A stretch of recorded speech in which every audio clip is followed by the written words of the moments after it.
Rasulullah wa ala alihi wa sahbihi ajma'in, amma ba'd. Masal fi syarah Ar-Risalah Al-Jami'ah wa Tadhkiratun Nafi'ah li Syekh Ahmad bin Zain bin Alawi Al-Habashi rahimahullah yang wafat tahun 1144 Hijriah. Qala rahimahullahu ta'ala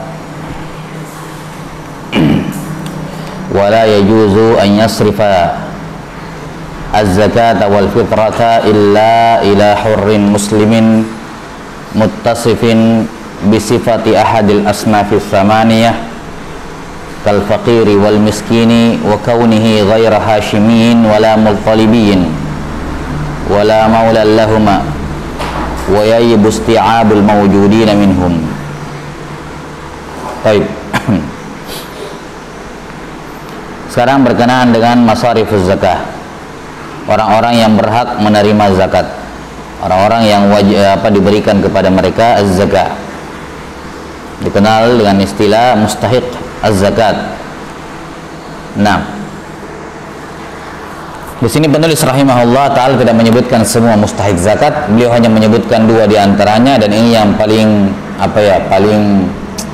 paling mudah ditemukan di berbagai negeri tentunya. Adapun 6 asnaf yang lain kadang ada, kadang tidak ada. Kadang ada, kadang tidak ada, dan jumlahnya juga tidak sebanyak fakir dan miskin ini. Kata beliau rahimahullah, wala yajuz, tidak boleh. Kalimat la yajuz di kalangan fuqaha ya, itu bisa bermakna la yajuz wala yasih, bisa juga bermakna tidak syah. Tapi terkadang la yajuz juga bisa bermakna dilarang tapi tetap syah. Ya. Tergantung tentunya penjelasan betul-betul diketahui maksudnya dari penjelasan asy-syarih, pensyarah kitab tersebut. Kata beliau rahimahullah, la yajuz, dan kalimat la yajuz di sini bermakna la yasih, tidak syah. Kalimat la yajuz di sini bermakna apa? La yasih. Wa la yajuzu an yasrifa az-zakata wal fitrata. Tidak boleh dan tidak syah untuk menyerahkan zakat, yakni zakat mal, zakat amwal yang disebutkan pertama, wal fitrah, dan juga zakat fitrah, illa kecuali ila hurrim muslimin, kepada merdeka muslim muttasifin bisifati ahadil asnafis samaniyah, orang muslim yang merdeka dan memiliki salah satu sifat dari 8 asnaf, kal faqiri wal miskin, seperti fakir dan miskin, wa kaunihi ghaira hashimin wala muttalibiyin wala maulan lahuma, bukan berasal dari Bani Hashim, bukan berasal dari Bani Muttalib, dan bukan pula maula keduanya. Baik.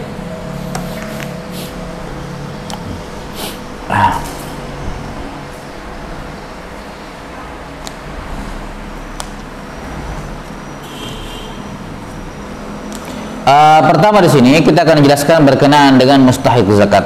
Siapa saja mustahiq zakat? Dan zahir kalamnya penulis rahimahullahu taala di sini bahwa mustahiq zakat fitrah sama seperti zakat mal, zakat amwal, tidak berbeda. Dan ini pendapat jumhur ulama.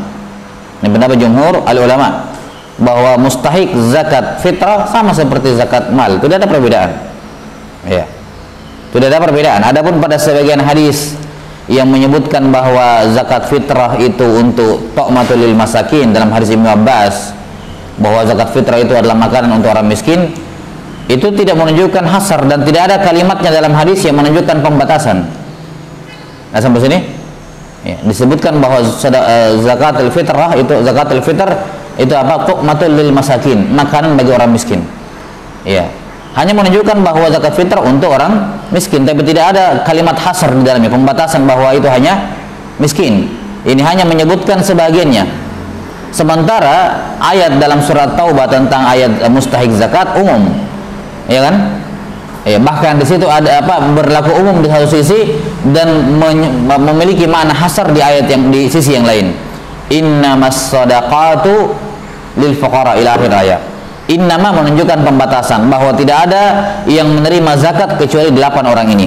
Karena innama kan hanyalah yufidul hasar. Tidak ada mustahik zakat selain 8 ini. Kemudian dikatakan innamas sadaqat, alif lam di sini ya, alif lam di sini as-sadaqat mencakup semua jenis sedekah. Dalam artian sedekah yang maksudnya sedekah wajibah, yakni zakat. Ini semua jenis zakat tanpa pengecualian. Mustahiknya adalah 8 orang ini. Ya, maka ayat di sini mencakup umum. Mencakup umum dan tidak ada satupun dalil yang mentaksis keumuman ayat ini bahwa 8 ini hanya untuk zakat amwal, adapun zakat fitrah untuk orang miskin tok misalnya. Enggak. Tidak ada dalil yang mentaksis. Jelas ya? Baik, dalam Al-Quran disebutkan ada 8 asnaf. Innamas sadaqatu lil fuqara'i.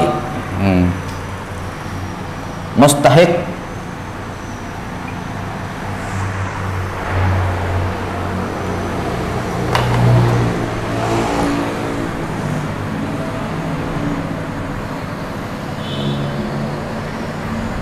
mustahiqu az-zakah. Orang-orang yang apa? Berhak menerima zakat. Allah Ta'ala berfirman, innamas sadaqatu lil fuqara wal masakin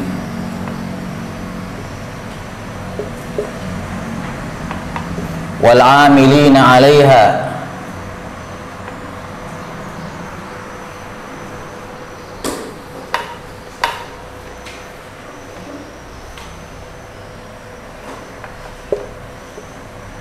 wal mu'allafati qulubihim. Kok 4 sih?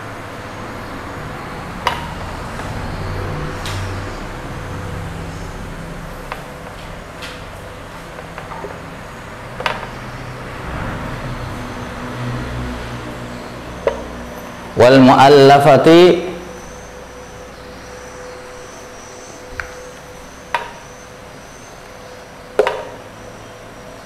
qulubihim.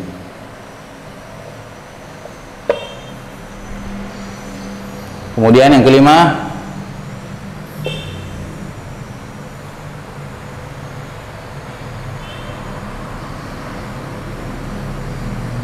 wa fir riqab. Yang keenam, wal gharimin. Yang ketujuh, wa fi sabilillah. Dan yang kedelapan, wabunu sabil. Ini 8 orang yang berhak menerima zakat. Ya.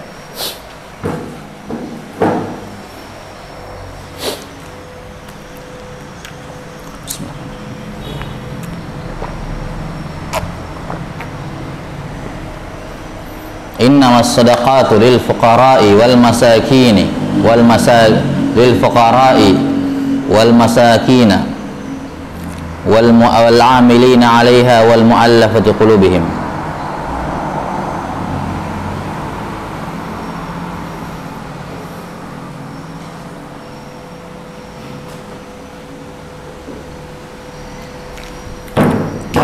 Wal 'amilina 'alaiha wal mu'allafati qulubihim wa fir riqabi al gharimina wa fi sabilillahi wa ibnis sabil. Ini 8 sifat umum mustahiq zakat.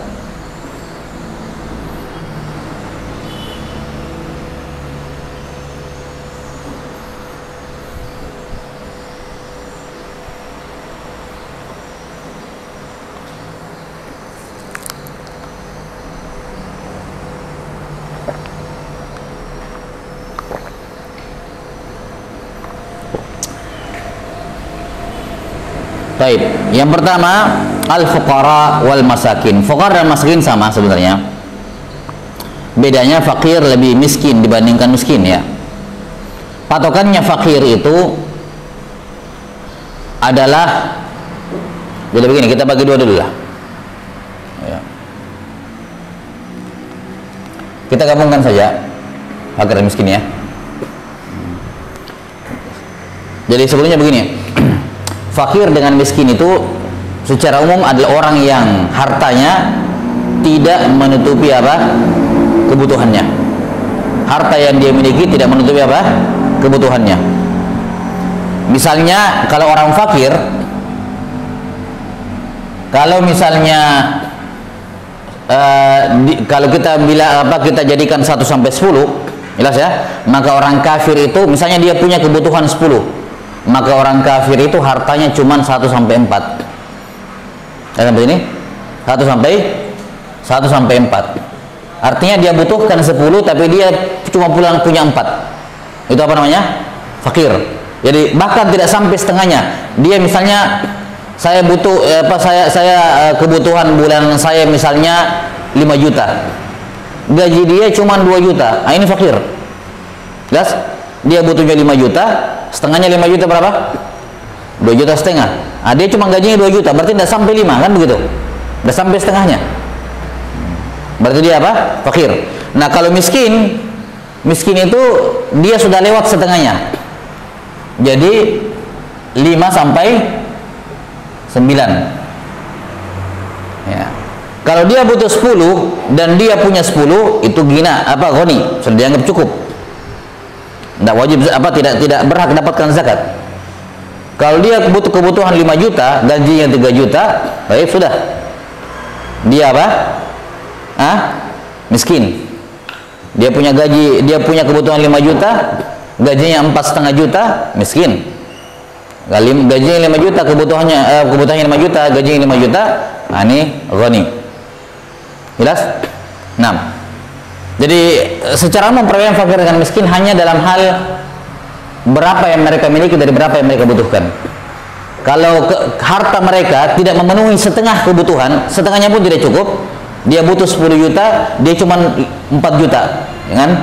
Misalnya dia kebutuhan bulanannya 10 juta, dia cuma punya 4 juta. Nah, ini apa? Fakir. Kalau dia butuh 10 juta, gajinya uangnya cuma 9 juta, miskin. Jelas? Ini dulu persamaannya. Nah, sekarang kita lihat untuk fakir dengan miskin.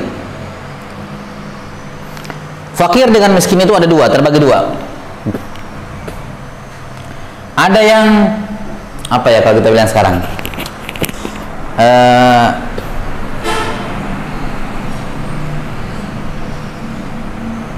Apa ya? La ya'mal sama ya'mal. Dia sudah tidak bekerja lagi, yakni tidak ada lagi pemasukan tambahannya. Lihat sampai sini. Dan dia masih bisa apa? Dia masih bekerja. Ini beda cara perhitungannya. Atau bukan beda perhitungannya ya, apa ya?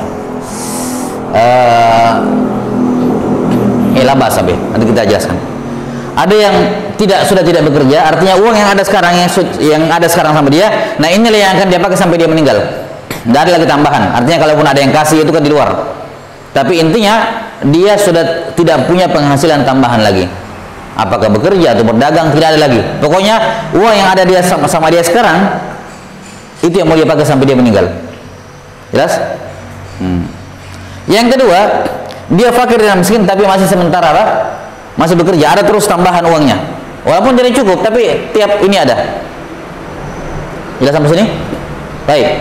Nah, sekarang bagi yang sudah tidak bekerja, misalnya miskin, sudah tua, tidak bisa bekerja lagi, ya, atau dia miskin, ya, cacat misalnya, misalnya cacat, tidak bisa lagi bekerja, tapi dia punya harta, punya uang. Jelas ya? Maka cara mengetahui dia fakir atau miskin adalah dihitung apakah sisa uang yang dia miliki itu mencukupi kebutuhannya seumur hidup atau tidak. Mencukupi kebutuhan seumur hidup atau tidak. Ini sampai dia meninggal. Para fuqaha memberikan patokan umur seumur hidup itu 60 tahun. 60 tahun. Misal, saya contoh. Hitung-hitungan ya. Misalnya ada seorang tua, sampai sini, ada seorang tua atau cacat misalnya, dia berumur 30 tahun, 40 tahun. 40 tahun dan harta dia sekarang misalnya anggaplah 500 juta.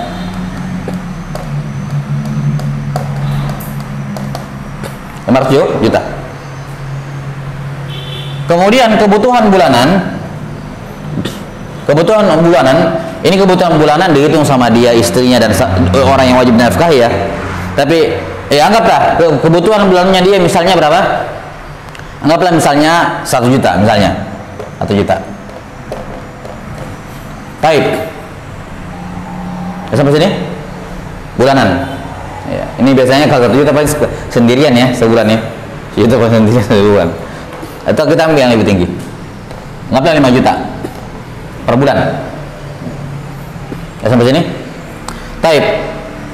Para ulama mengatakan seumur ketika dikatakan diberikan zakat untuk memenuhi seumur hidupnya, kata para fuqaha patokannya sampai umur 60 tahun. Berarti berapa ini? Sisanya? 20 tahun. Baik. 20 tahun dikali 5 juta. Karena 20 tahun dikali 12. Karena kan 1 tahun 12 ya. Ini kebutuhan berapa? Kebutuhan bulanan. Berarti sisanya 20 tahun. 20 tahun dikali 12 240 bulan dikali 5 juta berapa itu? Hah? 1,2 M. Iya. 1,2 M. 1 juta 1 miliar 200 juta. Baik. Uang yang tersisa sama dia 500 juta. Setengahnya? Tidak. Berarti dia miskin. Ya sampai sini? Berarti dia apa? Miskin. Dia di usia kayak gini 40 tahun, dia punya uang 500 juta dengan kebutuhan bulanan 5 juta, miskin dia. Ya sampai sini? Dia dianggap miskin. Kenapa? Karena tidak ada lagi tambahan masukan sampai dia meninggal, tidak ada lagi. Kalaupun ada tiba-tiba datang rezeki itu tidak dihitung kan? Secara umum dia sudah tidak punya pemasukan. Maka hatta dia punya 500 juta, dia dianggap miskin. Ya sampai sini? Dan dia diberikan kalau zakatnya banyak, maka diberikan sesuai dengan yang dia butuhkan. Tapi berapa kurangnya? 700 juta. Nah, 700 juta ini dikasih ke dia, ya sebenarnya diberikan ke dia. Kalau misalnya banyak sekali satu kali, atau dia dicicil per tahun dikasih sama pemerintah. Misalnya 700 juta dibagi, atau mungkin per bulan misalnya. Ya, dibagi per bulan. Nah, sampai sini? Nah, 700 juta. Dibagi berapa? Kalau misalnya 700 juta dibagi 240 bulan misalnya kan, berapa? Itu dikasih bulanan oleh pemerintah. Ya sampai sini? Karena ini realisasi dari orang yang tua, orang jompo yang ini dipelihara oleh negara kan begitu ya, diberikan haknya. Karena dia fakir miskin, walaupun dia punya 500 juta, tapi ya kalau dia meninggal sebelum 60 tahun ya sudah. Tapi para fuqaha memberikan patokan 60 tahun. Ini kan untuk mengukur saja 60 tahun itu. Adapun pemberian sisanya bisa jadi per bulan oleh pemerintah. Jelas? Ini bagi orang yang sudah tidak punya penghasilan seperti ini. Jadi kalau misalnya ini apa hitungnya, fakir atau miskin? Fakir, tidak sampai setengahnya. Ya kan? Tidak sampai setengahnya.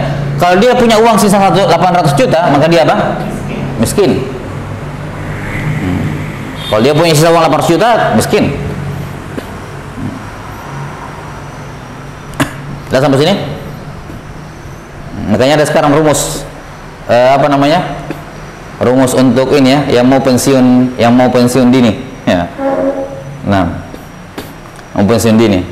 Kalau ada orang kaya bekerja, tidak mau bekerja sampai meninggal, ya kumpul duit banyak-banyak, dia hitung saja per bulan sampai kira-kira 60 tahun ke depan berapa ya, terus dia kali berapa bulan, misalnya berapa ratus M, kapan kekayaannya sudah sampai situ, sudah berhenti kerja dia, jadi dia pakai sampai seumur hidup, ya kan? Iya lah Bas, sudah. Ini cara menghitung kalau dia sudah tidak bekerja lagi. Karena kan kalau kita bilang miskin atau fakir adalah orang yang penghasilan bulanannya tidak mencukupi kebutuhan bulanannya, dia tidak punya penghasilan, tidak bisa dihitung dengan cara kayak gitu, ya kan? Dia tidak bisa dihitung dengan cara kayak gitu, penghasilan bulanan lebih kurang dibandingkan kebutuhan bulanan. Tidak bisa, karena dia sudah tidak punya penghasilan. Paham? Salman, jelas? Nah, taib. Nah, sekarang bagi yang ya'mal, masih punya penghasilan,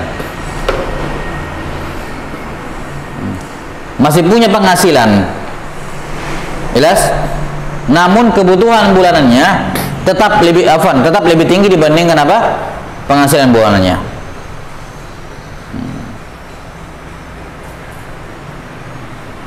Jelas ya? Kalau bagi orang-orang yang gajinya tetap bisa dipakai begini sebenarnya. Kalau orang yang gajinya tetap kan bisa dihitung tahunan sebenarnya kan.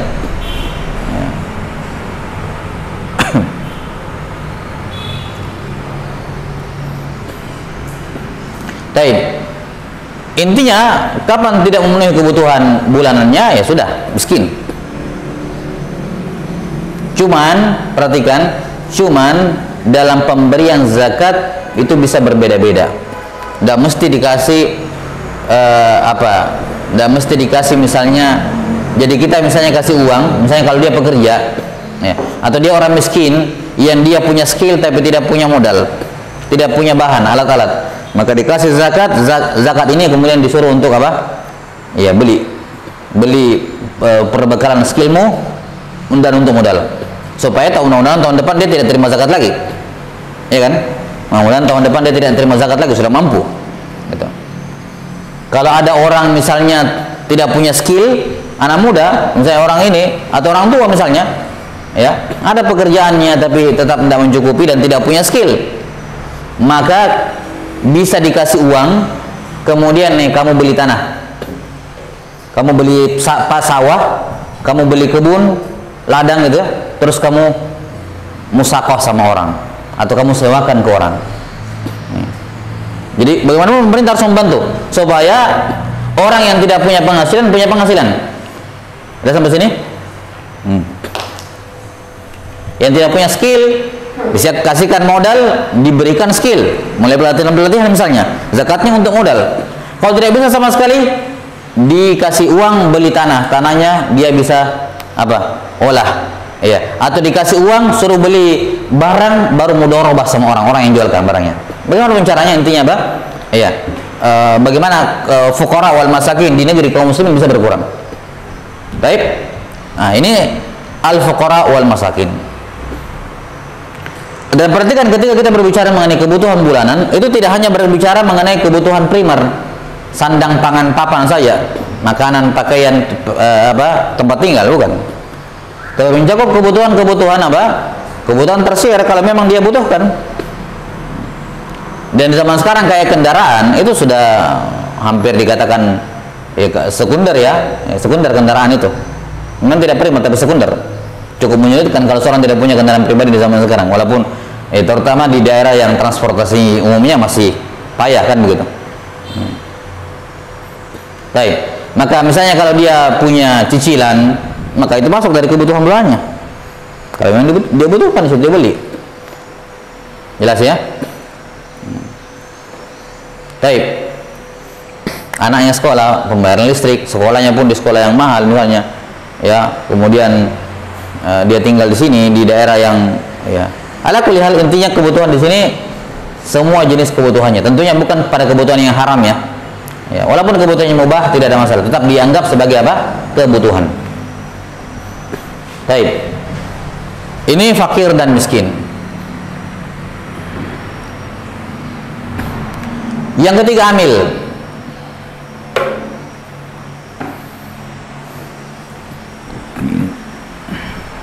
Amil zakat. Siapa itu? Siapa yang dimaksud dengan amil di sini? Yang dimaksud dengan amil di sini adalah man nasabahul amir. Orang yang dipasang oleh pemerintah, yang ditunjuk oleh pemerintah.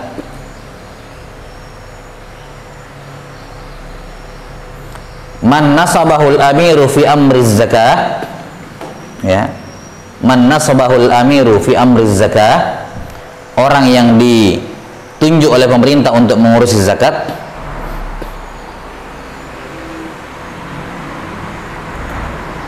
biduni ujrah, tanpa ada gaji. Biduni ujrah, tanpa ada gaji. Jadi amil yang dimaksud di sini adalah orang yang ditunjuk oleh pemerintah untuk mengurusi zakat tanpa ada gaji. Jadi bukan sifatnya, dia bukan ajir, bukan pegawai pemerintah, bukan. Dia ditunjuk. Baik. Kalimat yang pertama, man nasabahul amir, orang yang ditunjuk oleh pemerintah. Ditunjuk di sini sampai dalam taraf, kalau kita sekarang sampai dalam taraf kelurahannya. Ya. Melalui dari Basnas ke Basnas daerah, provinsi ke kabupaten, ya, ke kecamatan, ke kelurahan. Yang mana penunjukan di zaman sekarang ditandai dengan adanya SK. Maka siapa yang punya SK, berarti dia ditunjuk pemerintah. Yang tidak punya nggak ditunjuk. Jelas?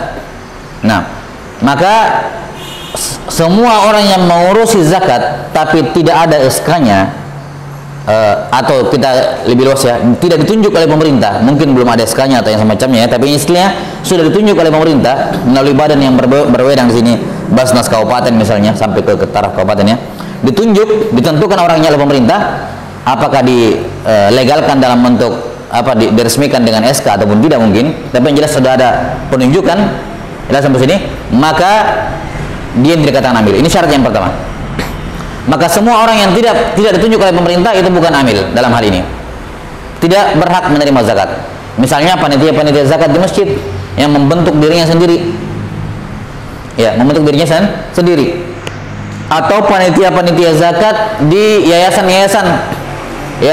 sosial, atau LSM, atau panitia zakat lewat pesantren, atau panitia zakat melalui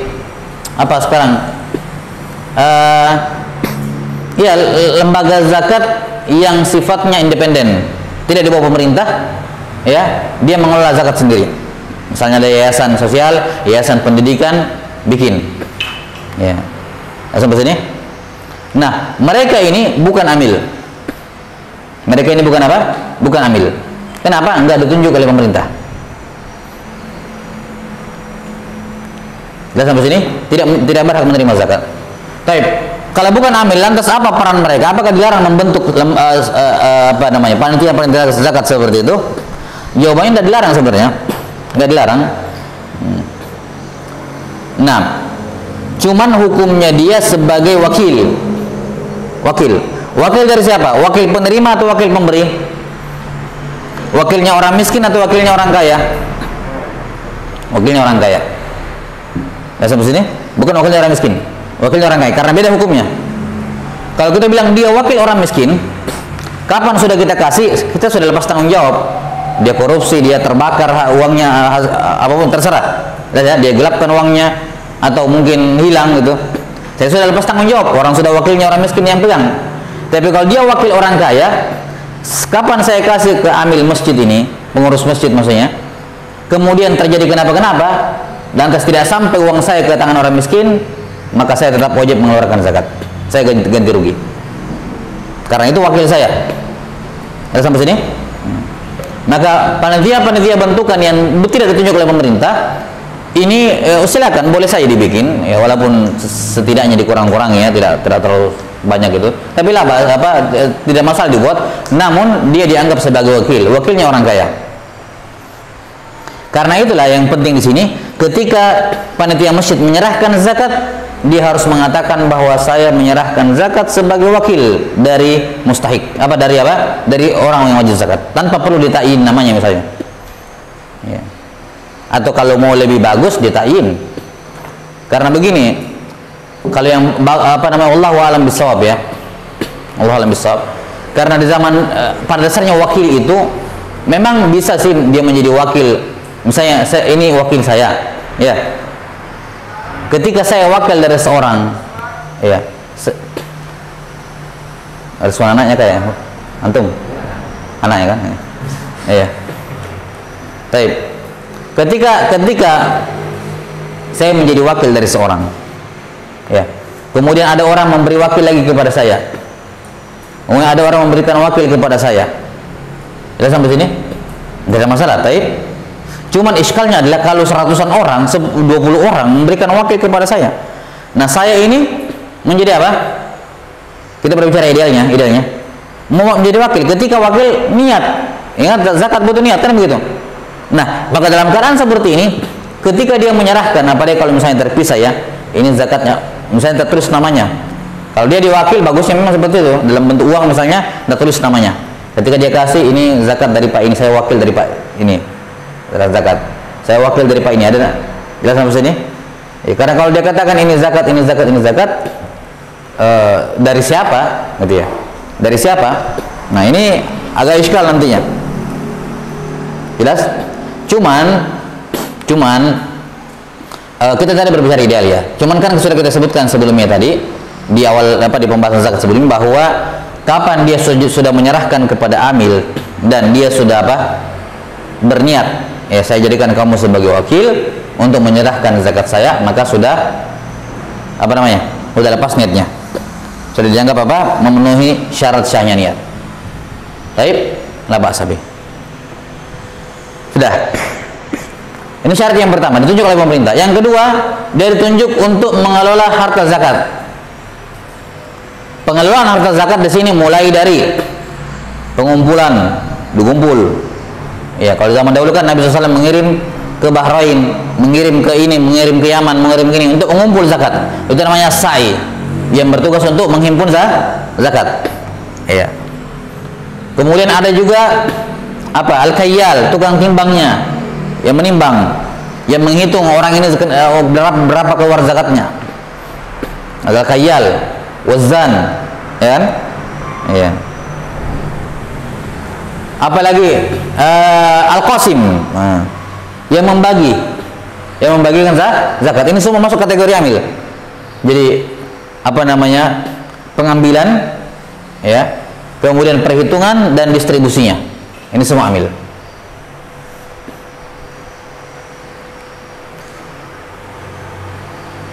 Termasuk tukang catatnya.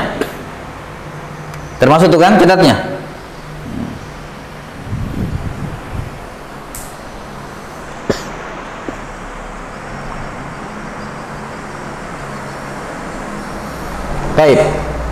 Kemudian berarti yang tidak termasuk dalam kategori itu bukan amil zakat. Bukan amil zakat. Iya, yang bukan termasuk dalam kategori itu bukan amil zakat. Baik. Kemudian yang terakhir, ini yang penting, biduni ujrah, tanpa ada gaji. Kalau ada gaji, kalau orang tersebut bekerja tatawu, ya ini saya tidak butuh gaji atau diminta tolongin atau disuruh, namanya pemerintah ya, dia penuhi permintaan pemerintah, dia mau gaji tapi tidak ada. Ya. Jadi sampai sini, maka yang seperti ini mereka lah yang wajib diberi zakat, yang berhak menerima zakat.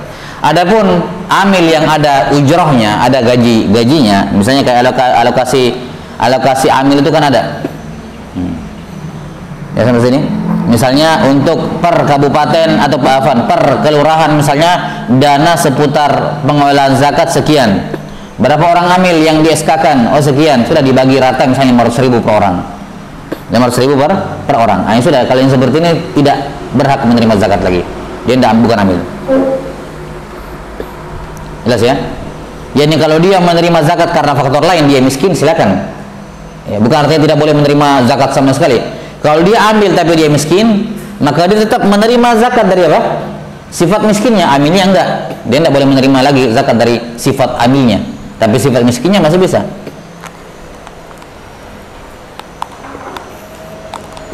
Saya sampai sini. Baik. Nah, yang butuh diketahui berkenaan dengan amil ini, jadi dengan syarat-syarat tadi ya, yang tidak punya gaji dan seterusnya. Kapan harta zakat sudah siap dibagikan, maka yang paling berhak menerima zakat pertama kali amil, sebelum fakir miskin. Amil dulu, sebelum fakir miskin.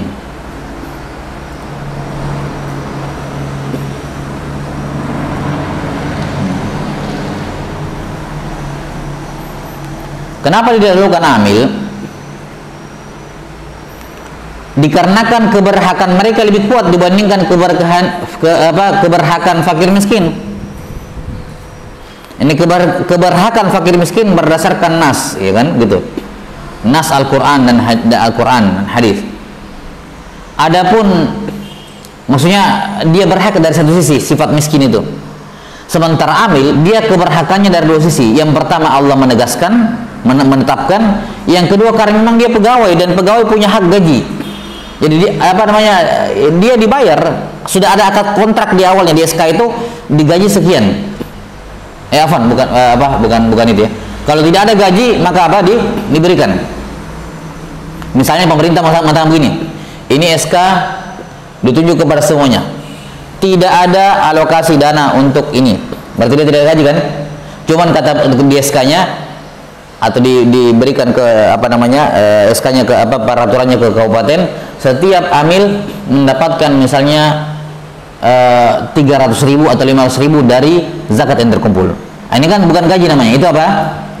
Nah, maka sebelum zakat dibagikan, amil harus diberikan terlebih dahulu karena mereka kerja, itu gaji mereka. Jadi bukan mereka menerima ini bukan semata-mata karena itu zakat, tapi itu gaji mereka kerja gitu.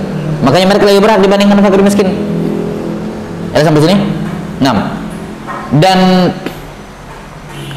berkenaan dengan ujrah, maka berlaku padanya hukum-hukum ujrah, hukum ajir, yaitu apa? Gajinya harus jelas. Gajinya harus apa? Harus jelas. Maka tidak boleh misalnya dikatakan semua amil, misalnya berapa 10 orang mereka mendapatkan misalnya 1% dari zakat yang terkumpul. Oh, nggak boleh. 1% itu tidak jelas. Bisa banyak, bisa sedikit, ya kan? Tidak boleh. Jadi namanya gaji harus jelas, nominal, bukan persentase. Jelas sampai sini? Harus nominal, berapa gajinya per orang atau 10 orang berapa mereka semua? Tinggal dibagi 10.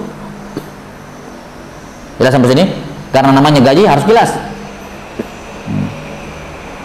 Nabi saya bilang sama orang misalnya, ini mobil, ya, ini mobil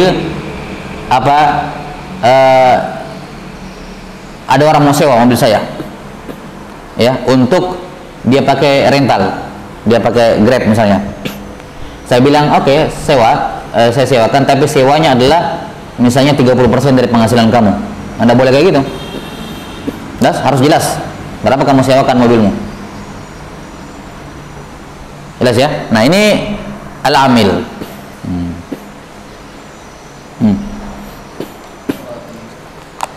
Kalau misalnya kondisinya begini, itu kan yang amil.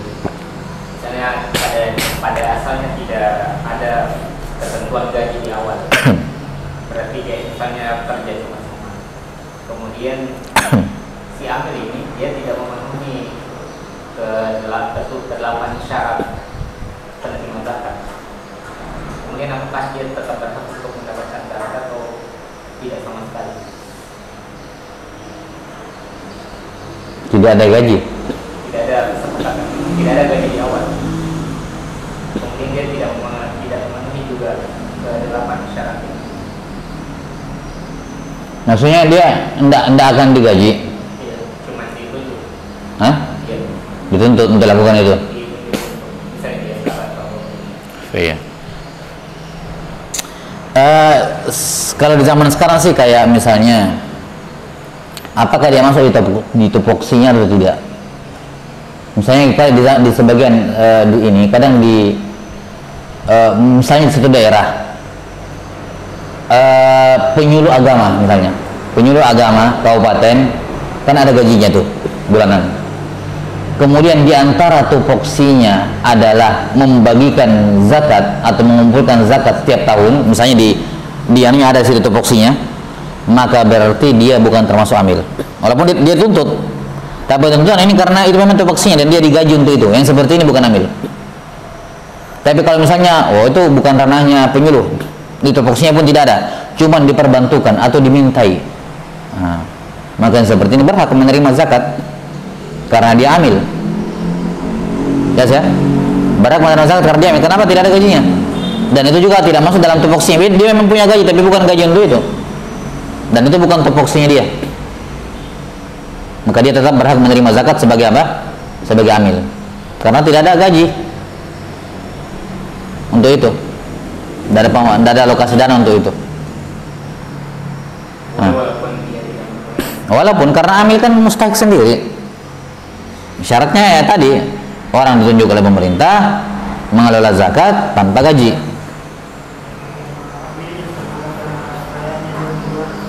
Walaupun orang kaya tetap menerima zakat kalau dia amil, walaupun orang kaya. Karena ini sebab yang berdiri sendiri, bukan amil miskin, enggak. Biar dia punya rumah besar, kalau memang ditunjuk oleh pemerintah ya dia amil, dia berhak mulai, karena kan ini gaji, upah. Ya orang kantoran kan kerja digaji, itu namanya ajir. Jadi tidak mesti dia miskin, hatta walaupun dia kaya.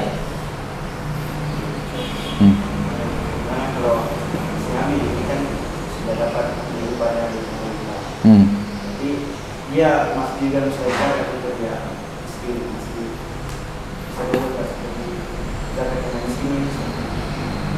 Ya tidak apa-apa. Kalau memang yang didapatkan dari pemerintah tidak mencukupi, tetap seperti aturan itu boleh.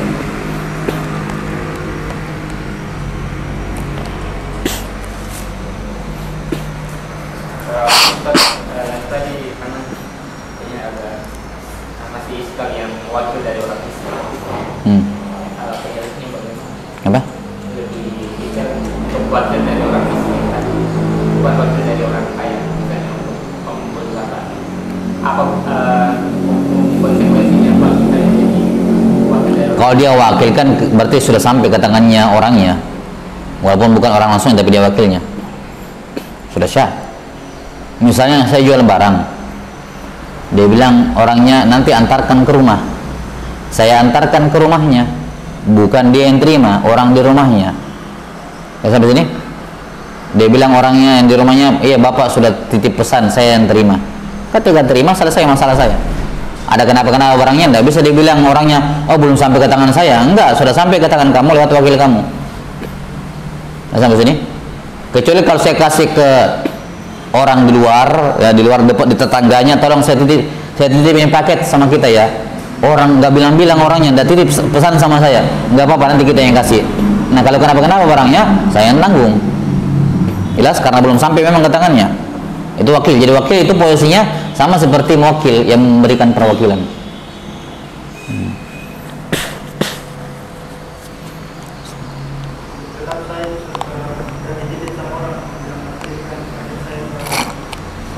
Kalau kita titipkan sama tetangga dan tetangga terima, berarti tetangga itu wakilnya kita, bukan wakilnya orang penerima, wakilnya saya. Nah, berarti belum dianggap sampai ke dia. Ada apa kenapa ya? Saya yang tanggung karena itu wakil saya. Tetangganya orang itu wakilnya saya. Saya wakilkan dan dia terima, ya kan?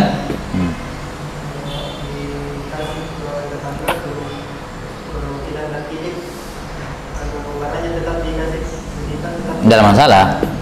Itu tidak masalah. Itu kan bukan, jadi bukan itu wakilnya dia, wakilnya kurir, terus kasih ke kita, ya udah, tidak masalah. Nah. Baik, ini al-amil muallaf nanti ya, insyaallah. Sedikit ini. Itu dulu. Baik, Nabi sallallahu alaihi Muhammadin wa ala alihi wasallam. Nah. Yang lain? Ustaz.